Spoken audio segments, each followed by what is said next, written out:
নমস্কার, চলে এলাম আবারও একটা নতুন ভিডিও নিয়ে আপনাদের কাছে।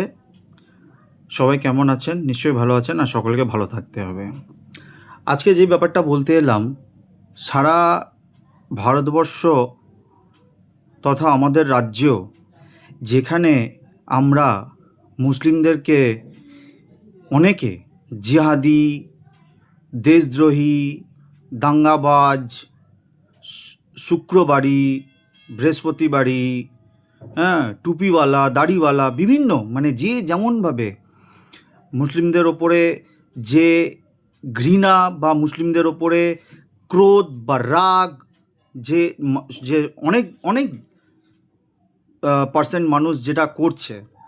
তো আপনাদের কাছে আমি একটা কথা বলি, পাপিয়া সুলতানা নামটা সবাই শুনেছেন হয়তো। মেদিনীপুরে যিনি এখন IPS officer, superintendent of police, Papiya Sultana madam, উনিও কিন্তু একজন মুসলিম সংখ্যালঘু পরিবার থেকে বিলং করেন।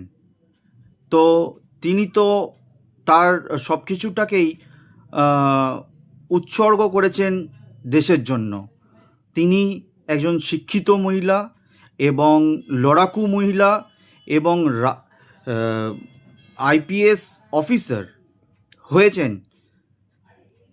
তো তাকে তো আমরা দেশদ্রোহী, জিহাদি বা আরও যেগুলো মানুষ যেসব ভাষা ইঙ্গিতে বলছে, সেগুলো তো আমরা বলতে পারি না।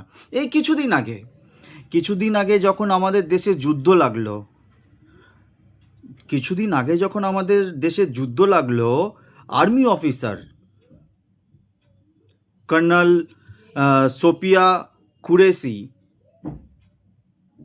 সোফিয়া কুরেশি ম্যাডাম, উনি যে আমাদের দেশের জন্য লড়েছেন, হ্যাঁ, আকাশ মানে উনি আকাশ কী বলবো, মানে আকাশের থেকে যে আমি উচ্চারণ করতে চাইছি না, বলতে চাইছি না, আমাদের প্রতিবেশী দেশ মানে আমাদের পাশেই সেই দেশের ওপর যে আক্রমণ হয়েছিল, তো উনি তো সেই দেশের ওপরে লড়েছেন। তিনি তো একজন লড়াকু মহিলা, লড়াকু মেয়ে, লড়াকু মা, লড়াকু বোন।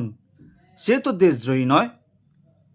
তার সঙ্গে আরও ছিলেন লেফটেন্যান্ট জেনারেল জমির উদ্দিন, আরও ছিলেন লেফটেন্যান্ট জেনারেল শায়েদ আতা হোসেন। এরা সবাই কিন্তু মুসলিম, যারা দেশের জন্য লড়ছে।